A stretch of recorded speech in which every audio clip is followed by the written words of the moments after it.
¿Cómo andan amigos? Buenos días, buenas tardes, buenas noches. Espero que estén muy bien. Mi nombre es Miguel Luis Marcelo Anolfi, soy abogado de Argentina y en esta oportunidad les quiero traer un material para hacerlos reflexionar. ¿Por qué?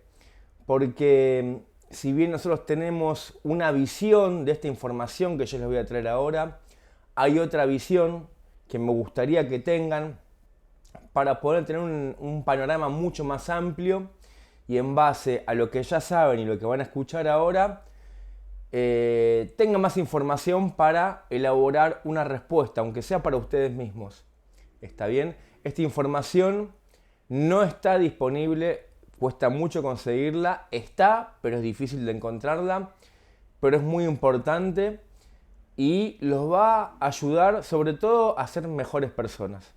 ¿Está bien? Así que bueno, comenzamos con la primera parte, espero que lo disfruten y ahora se van a enterar de qué se trata todo esto. Nos encontramos 12 personas, 12, que estaban alrededor de la AMIA en el momento en el que la bomba explotó y no vieron a la tráfico. Una persona puede ser el shock de la explosión, 2 personas puede ser el shock de la explosión, 12 personas me parece que es demasiada casualidad. Te digo quiénes no vieron la tráfico. Juan Carlos Álvarez, ¿a dónde estaba? Acá, mira, esta es la puerta de la AMIA, acá estaba Álvarez, enfrente a la puerta de la AMIA. Juan Carlos Álvarez era barrendero, estaba caminando hacia el volquete que estaba adentro del perímetro de la AMIA. Enfrente en la misma vereda había un volquete. Álvarez, barrendero, caminaba hacia el volquete, no vio pasar a la tráfico. Sí. Pero un juez... Así es amigos, voy a hablar nuevamente de la AMIA. ¿Por qué de la AMIA otra vez? Porque es un tema muy importante, es un tema que afecta a todos los argentinos y que si no lo resolvemos nos va a traer grandes problemas en el futuro. ¿Está bien? Y comenzamos con Jorge Lanata, pero el bueno. Jorge Lanata cuando había empezado, que había escrito un libro donde afirmaba, en base a un montón de pruebas y declaraciones, que no había un coche bomba. En ese momento era bueno Jorge Lanata, después, no sabemos por qué, cambió. Pero ese es el Jorge Lanata que a mí me gusta y como me gusta recordarlo. El atentado no estaba dirigido tanto a la AMIA como a la DAIA, que estaba en el 5º piso, a la DAIA, que era el sector político de la colectividad judía, presidido por Beraja, donde por cierto no murió prácticamente nadie en la DAIA, porque la DAIA murió una empleada de 20 años, un mozo, creo que 3 empleados, pero todos, ningún directivo, ni un directivo, porque todos los directivos de la DAIA y de la AMIA habían sido llamados a una radio judía, que se llamaba Radio Jai, y estaban todos lejos del edificio en el momento que se provoca la bomba. Entonces, ¿qué es lo que hay que pensar? Y bueno amigos, de la mano del señor Salinas, el periodista, les traigo el primer cortocircuito cerebral, que es muy grande. Primero, en la AMIA, casi todos los que murieron eran argentinos, no eran ciudadanos israelíes. Se estima que 1 o 2, o sea, no fue, entiéndanlo, fue un atentado en Argentina donde murieron argentinos. No porque fue un atentado a la colectividad, no, fue un atentado a la Argentina. Y después, lo más importante y lo más llamativo que a uno lo hace pensar y dice, ¡qué suerte esta gente! Como siempre tiene tanta suerte, todos los directivos de la entidad, el atentado fue a las 9 de la mañana, en un horario que, no estoy hablando 6 de la mañana, 5 de la mañana, 4 de la tarde, no, 9 de la mañana, donde empiezan habitualmente en Argentina las tareas laborales. ¿Saben qué pasó ese día? Justo no fueron a trabajar, fueron a una entrevista en una radio. Qué casualidad, ¿no? Qué suerte que tiene esa gente. El gobierno de Israel dice que fue Irán. Para Israel, hoy Irán es el gran enemigo. Entonces, yo ahí sí pongo una distancia, porque digo, para mí las pruebas no son tan claras. Y por la forma misma del atentado, por ejemplo, yo me pregunto, ¿un Estado va a usar a sus diplomáticos para un atentado? Que es como dejar la firma. En los atentados que hemos visto no se han utilizado diplomáticos. Y después otra cosa que a mí me parece, y es lo siguiente: Irán no ha sido acusado de atentados en ningún lado. El único lugar ha sido aquí. Yo no tengo dudas que en la investigación del atentado contra la AMIA participan los servicios de información extranjeros, esencialmente el de Estados Unidos y el de Israel y el argentino, ¿no? Además. Entonces, el fiscal Alberto Nisman ha ido muchas veces a la embajada de Estados Unidos, tal como se ve en el libro ArgenLeaks, que es el Wikileaks de Argentina, que son todos los cables que dio a conocer la organización sobre la Argentina. Entonces, ahí lo que más llama la atención de los cables que se difundieron es que no solo hay un intercambio de información, sino que él pide disculpas cuando hace algo sin avisarles primero. Recién era Tuni Coleman, un periodista de la comunidad judía muy respetado por todos los medios, y él tenía una postura absolutamente disidente con lo que decía los medios masivos de comunicación. Él decía que era muy, bueno, lo escucharon, que para él era inverosímil que Irán haya participado. Y también nos recuerda al santo, al héroe de la justicia argentina, el hombre de la espada, el fiscal Nisman, donde él revela que en el libro ArgenLeaks, que eran los Wikileaks de Julian Assange, establece cómo Nisman concurría a las embajadas a dar información y a pedir disculpas. ¿Disculpas de qué? ¿Disculpas de qué? Más adelante vamos a seguir hablando del héroe de la gente que mira televisión, el santo. Seguimos. Lo que le salió mal, lo que salió muy mal en la embajada, fue la instalación del coche bomba. ¿Por qué? Porque el encubrimiento no empezó, la AMIA empezó antes del atentado, el encubrimiento. Por eso la seminaron un cabo de Estados Unidos. En la embajada no, se ve que la embajada fue algo que sorprendió, realmente. Era el primer atentado, los tipos no estaban muy bien más. Entonces, claro, ocurre el atentado, 2 de la tarde, cuando le avisan a Menem, Menem dice, bueno, vayan, le dice a Manzano, que era el ministro de Interior, vayan con el jefe de policía y expertos bomberos a ver si ubiquen el epicentro de la explosión y todo dato que puedan conseguir sobre el atentado antes de que después se altere mucho el escenario por los rescates. Entonces van esta gente de bomberos y los tipos enseguida dicen, no, la explosión fue interior. Entonces aparece una pericia preliminar de bomberos, de expertos bomberos, diciendo que la explosión había sido interior. O sea, hasta ahí iba todo bien, la investigación era perfecta. Le pide a Misordi que la detención de esta gente. Pero a las 6 de la tarde, más o menos, se aparece en la comisaría 15, que era la que estaba encargada de la investigación, se aparece Ronnie Gorny, que era el jefe de seguridad de la embajada, del Shin Bet, que había dejado la embajada 15 minutos antes de la explosión. Va a la comisaría y les dice, no, ustedes tienen que abandonar esa hipótesis de la explosión interior. Así, terminante. Porque hubo coche bomba. Porque yo, que conozco mucho atentados, les aseguro que hubo un coche bomba. Y bueno, ahí se acabó. Se acabó la hipótesis de la explosión interior. No resiste el mínimo análisis imparcial, esto se cae, pero a pedazos, ¿no? Más en la embajada. Recién escucharon a José Petrosino, uno de mis primeros amiguitos en Facebook, que me empezó a contar todo esto. Él es ingeniero y bueno, y estuvo en lo que fue la embajada, el caso de la embajada. Y él lo cuenta claramente.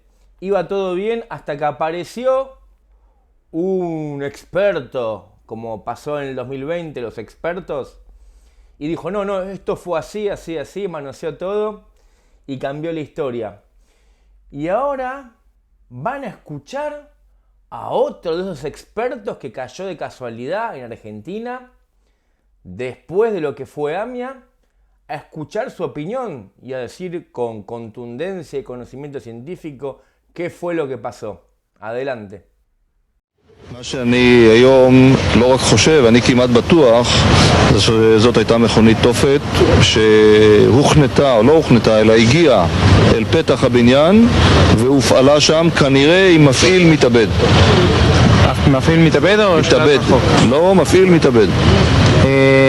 Él cree, está casi seguro que fue un coche bomba estacionado en la puerta de la AMIA y con el que lo activó fue una persona que se suicidó dentro del auto. ¿Qué pruebas hay para explicitar esto? מה יש הוכחות לזה? יש הוכחות שהבן אדם הוא היה בתוך המכונית? אנחנו מצאנו חלקי מכונית ועליה חלקי גופה.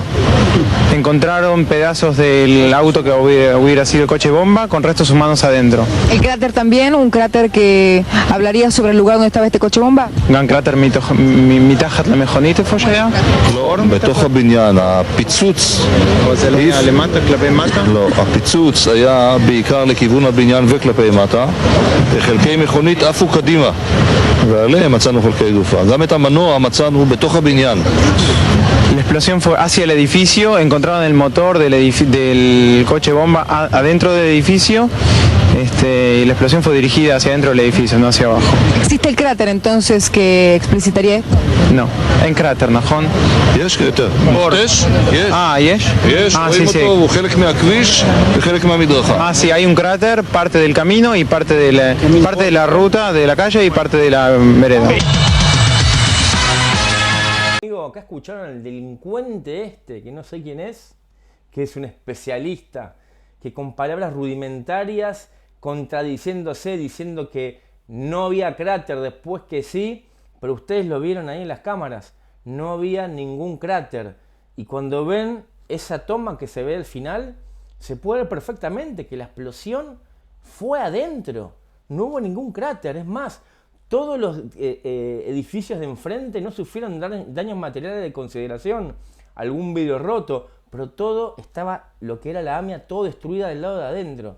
O sea, ¿cómo una bomba puede explotar para un lado nada más, habiéndose puesto solamente adentro de un supuesto vehículo?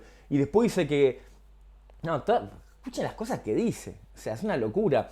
Se dieron cuenta porque había pedazos de motor con restos humanos, o sea, y que el motor voló como un dibujito animado, el motor voló hacia adentro. Bueno, continuamos. No hole, no bomb car. No apareció cráter en la calle, no había coche bomba.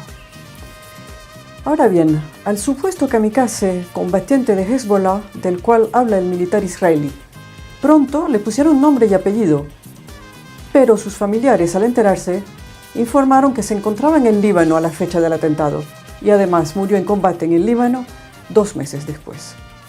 Y nadie sugirió otro kamikaze. Y claro, aunque uno no sea técnico, dice, ¿cómo es posible que un coche bomba que llegó a una puerta, produjo el derrumbe de un edificio y atravesó las paredes y deflagró casi 40 metros, y enfrente del edificio los balcones quedaron intactos? O sea, es como que hubo una especie de explosión acotada, diciendo la explosión tiene que ir para un lado y no para el otro, una cosa totalmente absurda, porque si uno ve las fotos después del atentado, excepto roturas de vidrios y alguna esquirla, los balcones, toda la parte de enfrente quedó intacta. Es decir, por otro lado, una pericia puede ser hecha añicos o refutada por otra pericia de gente supuestamente experta. Las pericias, tanto de la embajada como de la AMIA, hecha por los ingenieros, jamás fue refutada nada más que con palabras, con declaraciones, con la autoridad que puede tener una representación diplomática, como la Embajada de Israel, y la autoridad que pueden tener 2 entidades de la comunidad argentina, de la comunidad judía argentina, que son la AMIA y la DAIA, que reaccionaron violentamente. Y esa es otra de las cosas que me llamó la atención, porque cuando uno está muy seguro de algo no tiene por qué reaccionar violentamente. Señores, esta pericia está equivocada, vamos a hacer un nuevo peritaje, llamemos a expertos internacionales. Nunca se animaron. ¿Por qué? Es que pericias fundamentales, caso la embajada y caso la AMIA, que demostraron que no hubo coche bomba, fueron permanentemente desacreditadas por la comunidad judía y por la embajada de Israel. Y yo no creo que ni una embajada ni una comunidad puede desacreditar una pericia hecha por científicos. Lo que pasa es que, claro, el hecho de decir que hubo una implosión era romper el relato oficial. Bueno amigos, acá les traigo para que ustedes puedan ver por ustedes mismos. Las siguientes son imágenes de coches bombas en todas partes del mundo, distintas épocas. Pero ustedes pueden ver el cráter, ¿lo ven? Bueno, esto es lo que produce un coche bomba. Un cráter en el suelo. Porque la onda expansiva tiene que salir por algún lugar. Y esto es el atentado a la AMIA. ¿Ustedes ven algún cráter en el piso, algún agujero? Vamos a acercarnos un poquito más. Y como pueden ver amigos, acá no hay ningún agujero. No hay nada, no hay ningún boquete. No hay ni rastros de algún vehículo, nada. Más allá de ello, a mí lo que me llama mucho la atención es la medianera del edificio del lado. Es como que fue cortado a la perfección. Como que, no sé si se acuerdan de algo que pasó en septiembre en Estados Unidos. Acá lo que tienen es una toma desde las ruinas de la AMIA, donde tampoco se ve el coche, o sea, el agujero, pero ¿no les llama la atención que todos los edificios que están enfrente a la AMIA no se hayan derrumbado? ¿Cómo puede ser que de un lado se haya derrumbado todo, la explosión entró para abajo, destruyó los cimientos, lo hizo derretirse como si fuese un castillo de naipes, pero enfrente solo podemos ver que sí, hay daños, pero son ventanas rotas, vidrios rotos? ¿Por qué no sé si la explosión fue ahí en la vereda o en la calle? ¿Cómo puede ser que no se hayan derrumbado esos edificios también? ¿La explosión sale para un lado nada más? Acá lo vemos bien clarito. Del lado derecho una montaña de escombros, piedras y no hay nada. Y del otro lado todos los edificios con sus estructuras intactos. Con algunos daños, sí, pero intactos. ¿Cómo puede ser esto? ¿Qué clase de magia utilizaron? Acá también lo podemos ver con claridad. Esto es una toma realizada desde una vecina, donde también del lado derecho todos los edificios con sus estructuras intactos y del otro lado de repente desapareció un edificio. Por demás es como que fue cortado quirúrgicamente. O sea, y además busquen dónde está el cráter. ¿Alguien puede ver el cráter? Imagínense el daño que produjo y no hay ningún agujerito ahí en la calle. Había una reunión que tenía que hacer el Shin Bet, el Servicio de Seguridad israelí, regional, o sea, el Shin Bet de todas las embajadas de toda Sudamérica, y a último momento se levanta y se la lleva al Sheraton. No lo digo yo, lo dijo el canciller de entonces, Guido Di Tella. Los dos atentados que se producen con 2 años y medio de diferencia, en marzo del 92 Embajada y julio del 94 AMIA, los dos atentados responden a la misma matriz. Están, no digo calcados uno como el otro, pero son muy parecidos. En los dos el edificio estaba en construcción, había albañiles, obreros de la construcción adentro, en los dos entraban y salían bolsas.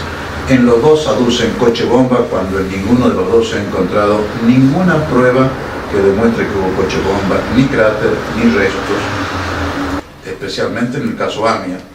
Y sin embargo, en los dos, a las 24 horas o antes de las 24 horas de producido el respectivo atentado, el jefe de seguridad de la Embajada de Israel se apersona a la policía y al gobierno y dice, de acuerdo a nuestra experiencia, esto fue hecho con un coche bomba. Y de ahí en más, el gobierno argentino, como decimos acá, compra, o sea, asume como suya, esta tesis, cambia todo, cambia incluso declaraciones de algunos funcionarios, de algunos peritos. En el caso de la embajada, el perito de gendarmería, el comandante Osvaldo Laborda, En el primer momento dice, evidentemente esto fue una explosión interna. 48 horas después, oficialmente como perito de gendarmería, dice, no, fue con un coche bomba. Este perito renuncia, pide el retiro en gendarmería, y luego la DAIA lo contrata como perito particular para el caso AMIA, y produce exactamente la misma voltereta. Contra todas las evidencias dice, acá hay coche bomba, cuando no hubo coche bomba. Yo lo entrevisté personalmente al comandante Laborda, porque era testigo, más que testigo, perito clave, y le dije, bueno, si hubo un coche bomba en el caso AMIA, ¿dónde están los restos? Porque y le presenté fotografías de 14 atentados en el mundo con coche bomba, en donde el coche queda muy maltrecho, pero el chasis, para usar la palabra francesa, queda, la estructura de base. Entonces él me dijo, no, en la AMIA se puso tal cantidad de explosivos que el coche quedó enterrado 3 metros bajo tierra en la vereda, cosa que es absolutamente imposible. Pero le seguí el tren y le dije, bueno, si está enterrado 3 metros, ¿por qué no excavamos? Y sacamos a luz el coche bomba destrozado y ustedes lo van a tener como una prueba. Y dijo, no hace falta porque ya está probado. Deme una prueba del coche bomba. Bueno, sí, hay restos.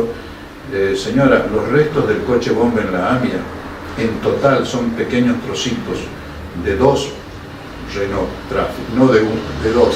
Suman el 6% de una Traffic. Normalmente en una explosión así, lo que queda como estructura de base es el 30%, más los otros trozos pequeños que se encuentran. No hay ninguna prueba en ninguno de los dos, de modo tal que hay que hablar de los dos.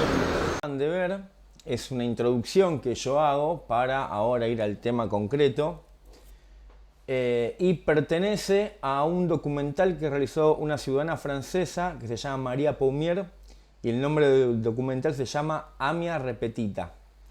Está en YouTube, es mucho más largo, pero está bastante oculto, lo tienen que buscar y lo van a encontrar. Y le agradezco profundamente a la señora Paumier porque es el documental más serio que hay sobre esto que sucedió en Argentina y que afectó a todo el pueblo argentino. Amigos, esta información que les acabo de traer está en YouTube, pero bueno, está oculta. Pero es la otra campana la que no quieren que escuchemos y por eso es mi deber hacérsela llegar. Y esta introducción que hice para la gente que no entendía bien qué había pasado viene a referencia de un hecho que se produjo esta semana, una información que fue transmitida por el canal Data Urgente de Sebastián Salgado, al que le mando un fuerte abrazo y lo felicito por la información que comparte, donde él comparte una entrevista realizada a una persona muy importante que estuvo en esta causa, pero que seguramente la mayoría de gente se olvidó o ni siquiera saben quién es, pero es una persona muy importante. Y a través de esta videollamada telefónica, que tiene un audio que no es muy bueno, realiza unas declaraciones extremadamente importantes que tienen que saber. ¿De quién estoy hablando? Bueno, acá lo tienen en imágenes, muchos no los conocen, muchos se olvidaron, pero él se llama Claudio Lifshitz. En el momento de la fotografía había sido secuestrado y le habían escrito la palabra AMIA con un cuchillo en la espalda. Pero ¿quién es Claudio Lifshitz? El señor Lifshitz era un agente de la Policía Federal. Es abogado. Y fue puesto por un ministro de la Corte Suprema de la Justicia de la Nación de forma secreta en el juzgado del doctor Galeano, que era el juez que llevaba la causa AMIA. ¿Por qué? Porque la parte buena del Poder Judicial, que es la mayoría, pero que pocos conocen, tenía cierta información. Y como estaban viendo que la causa del doctor Galeano estaba siendo llevada de alguna forma, por decirlo de alguna forma extraña, es que metieron a esta gente encubierto en el juzgado, que posteriormente fue nombrado prosecretario, para que investigue cómo se estaba llevando a cabo la investigación con información que él ya tenía.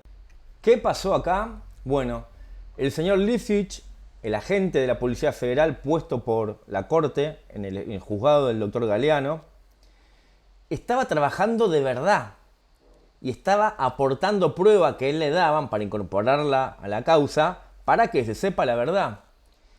Y como la verdad esta no era la que le gustaba a los intereses que afectaban, lo empezaron a perseguir.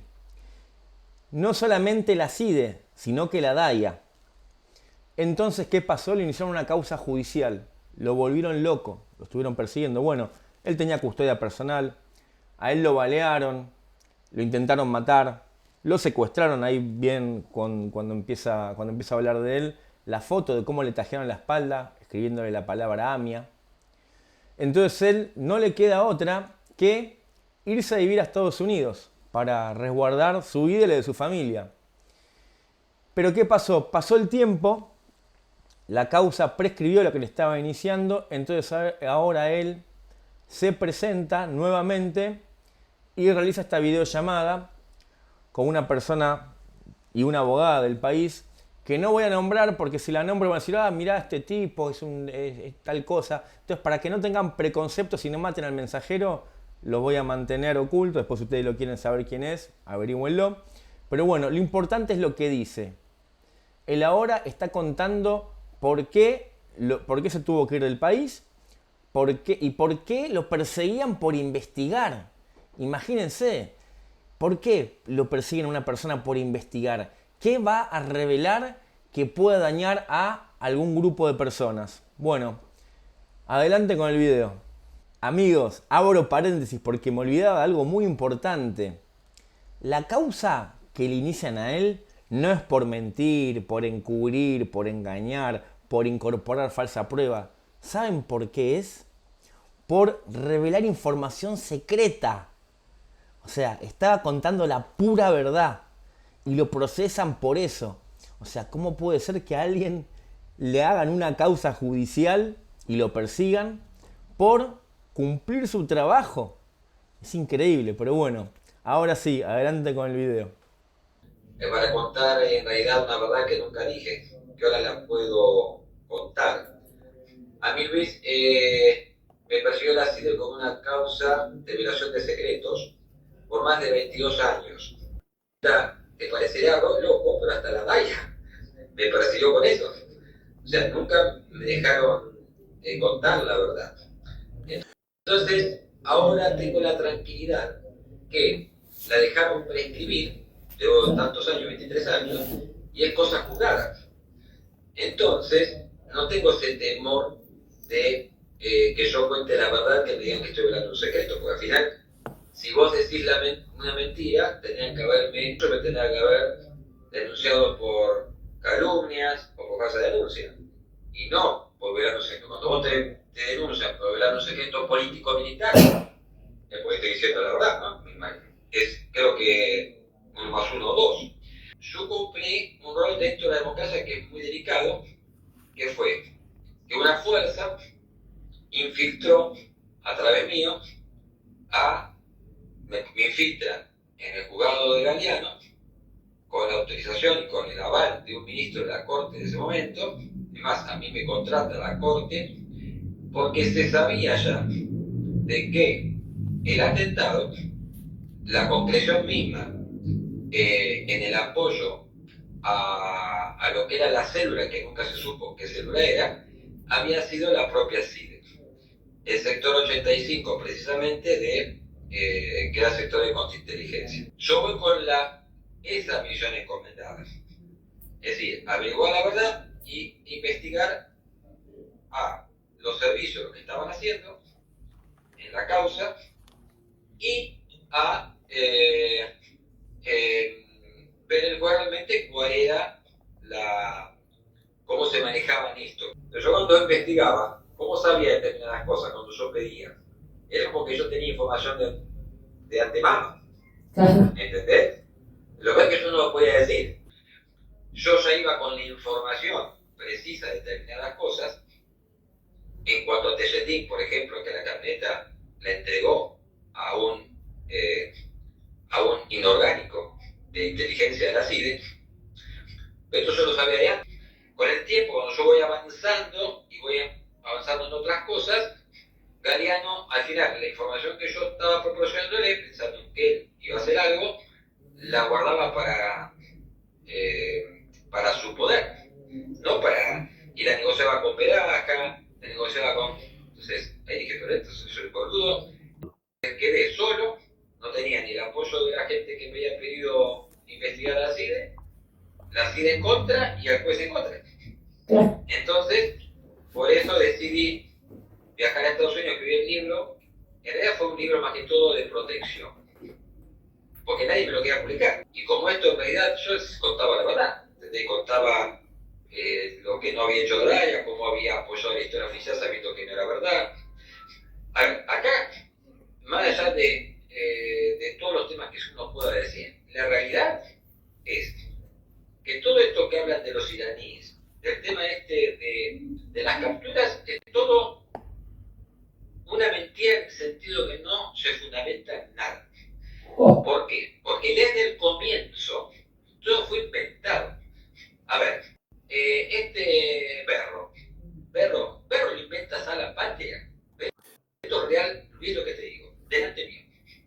En una reunión, antes que vine a entrar a Veraja, que yo lo denuncio, esto en su momento en la televisión bicameral, Veraja, y quiere ir sobre esto.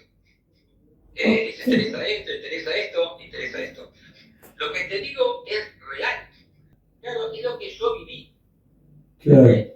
A ver, el tema, no hay nada, ¿entendés? Que indique, pero ¿por qué?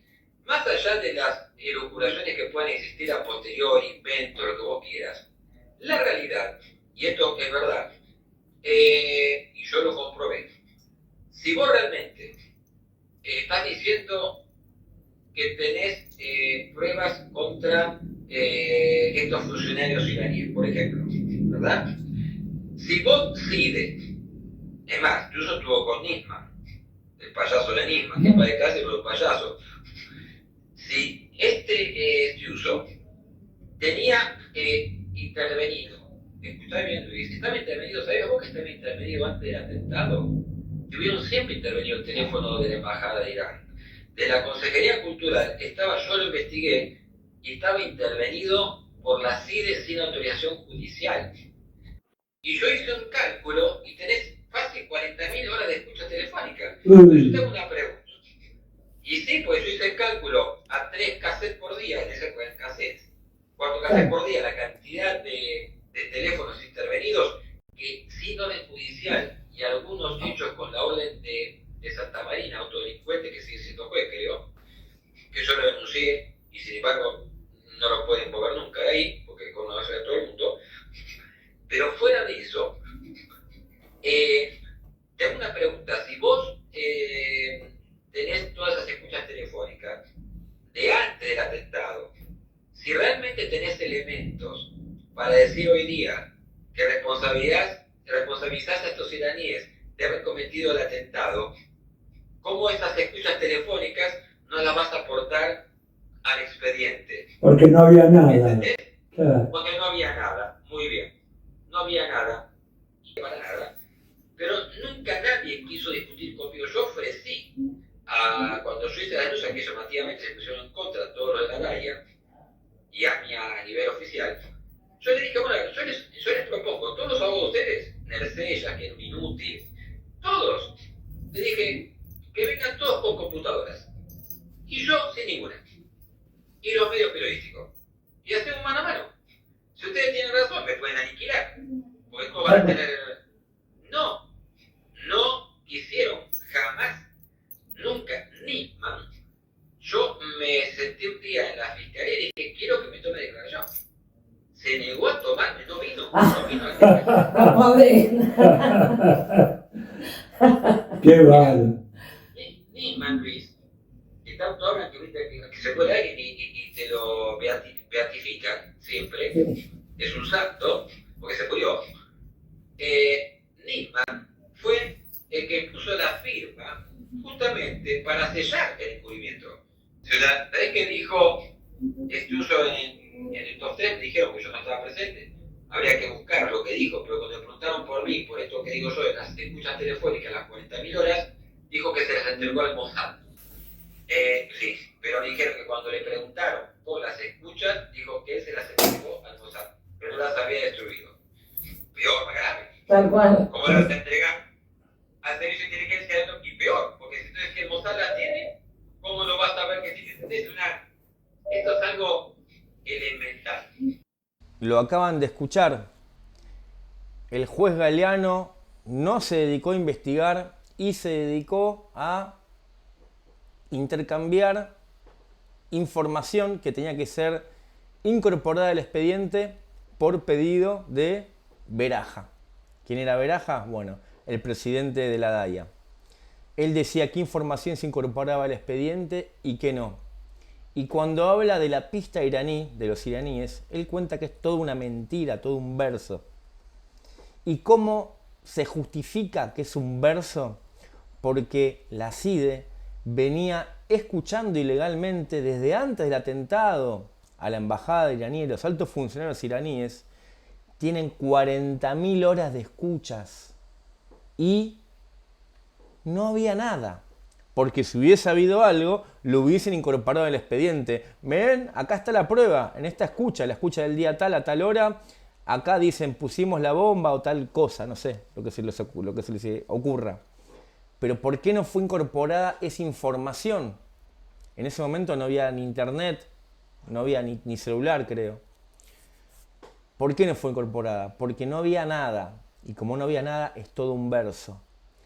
Y lo peor de todo, el jefe de la CIDE en ese momento le entrega las 40.000 horas al Mossad, un servicio de inteligencia de un país extranjero. ¿Ustedes son conscientes de esto? O sea, es toda una locura. Pero esto no termina acá. ¿Por qué? Porque empecé a escuchar una información y se me prendió la lamparita y me puse a investigarlo. Y la verdad, no lo podía creer. Nuevamente, la realidad supera a la ficción.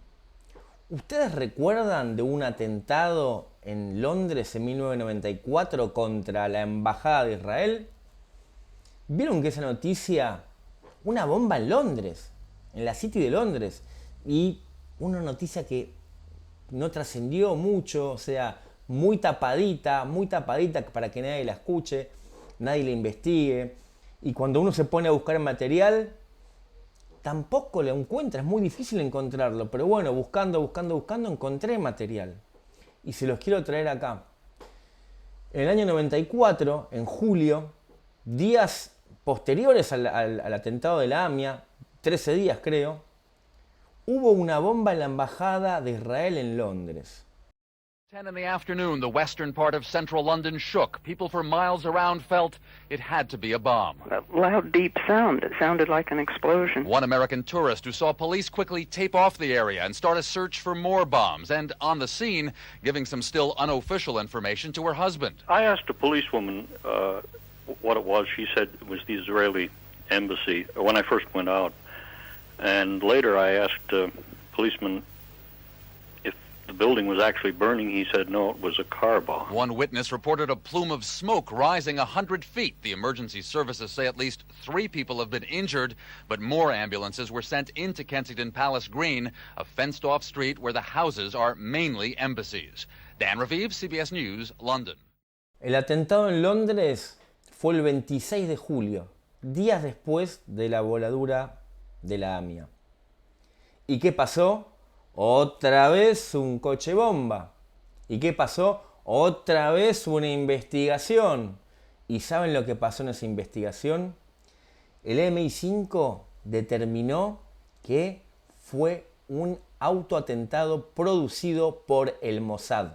Lo que van a escuchar ahora son 2 entrevistas que le hacen a 2 ex agentes del MI5 que lamentablemente también tuvieron que renunciar luego de hacer su trabajo. Y estoy hablando del ex agente, primero vamos a empezar por la mujer, que se llama Annie Macon. Y después el otro agente que van a escuchar se llama David Saylor. There was a false flag attack in London in 1994 where a car bomb exploded outside the Israeli embassy in the centre of London. Now, I remember this vaguely. This is, we're talking 14 years ago. It's a long time but ago. But it was huge at the time. I mean, it was a huge worldwide story. Yeah. In fact, there'd been an earlier attack against some Jewish interest section in Buenos Aires earlier that year as well. Similar sort of MO, modus operandi, with a car bomb driven and parked outside that exploded. Very minor injuries, that was all. Nobody was killed. And it was a very sophisticated device. It appeared to eat itself, eat all the forensics. Now, this is very, very rare. Even the IRA, which is a very sophisticated terrorist organisation, could not make bombs that effective. So it looked like a sort of fairly technical person had put that together. But what emerged from that, the senior MI5 officer who was in charge of the investigation into it and had seen all the evidence but also all the intelligence, which isn't necessarily admissible in court, wrote his formal assessment at the end of the case, and he said he reckoned that Mossad, the Israeli external intelligence agency, had bombed their own embassy. A sort of controlled explosion outside the embassy. And as I said, that was a senior MI5 officer. That was his formal verdict. If you read that on the internet now, you would say that sounds like some mad conspiracy theory. But it wasn't. This was the official position of MI5. And he said that they did it for two reasons. One, they were always hassling MI5 for increased security around their embassy and other interests in London. Because, of course, London had a reputation of giving safe haven to Arab dissidents from around the world at that point. And MI5 kept saying, well, there's no reason to increase the threat assessment. You don't need extra protection. So letting off a controlled explosion outside, of course, they immediately got what they wanted there. But crucially, two innocent Palestinians were arrested, charged and convicted of conspiracy to cause that attack. And they were very active in a Palestinian support network in London, political campaigning for the people on the West Bank and the Gaza Strip. And they were gaining some traction in the media. They were getting quite a lot of support. So by arresting these people and framing them for an attack and sticking them in prison, the whole network just shattered and hasn't got back on its feet to this day. So that would be a clear political advantage. But I talk about as well, Israel is clearly implicated in 9/11 as well. It was largely responsible, I believe, for the 1994 Israeli embassy bombing in London. It's waged a campaign of war on the people of Gaza since after it was occupied for 40 years. And after that, we've seen 2006, 2009, 2014, indiscriminate bombings of civilians in Gaza. So no one can say this is any kind of surprise. What we have to understand is the Zionists treat anybody who's not a Zionist as less than human. So we need to learn from this because the way they're treating the Palestinians is how they will treat everybody else. And bueno, dos ex agentes del MI5 explicando cuestiones geopolíticas, pero señalando directamente que el Mossad Israel hizo el autoatentado en Londres. Pero esto no le saldría barato, como lo mismo que le pasó acá al agente Lifshitz. ¿Saben lo que le pasó al ex agente Saylor? Por decir esto, lo metieron preso. Pero ¿saben por qué? No es que fraguó la investigación, incorporó prueba falsa, hizo escuchas ilegales, no. Por lo mismo que Lifshitz en Argentina, por revelar secretos de Estado. Es de no creer, pero lo que pasa en Argentina, en Estados Unidos, en Londres, es todo lo mismo.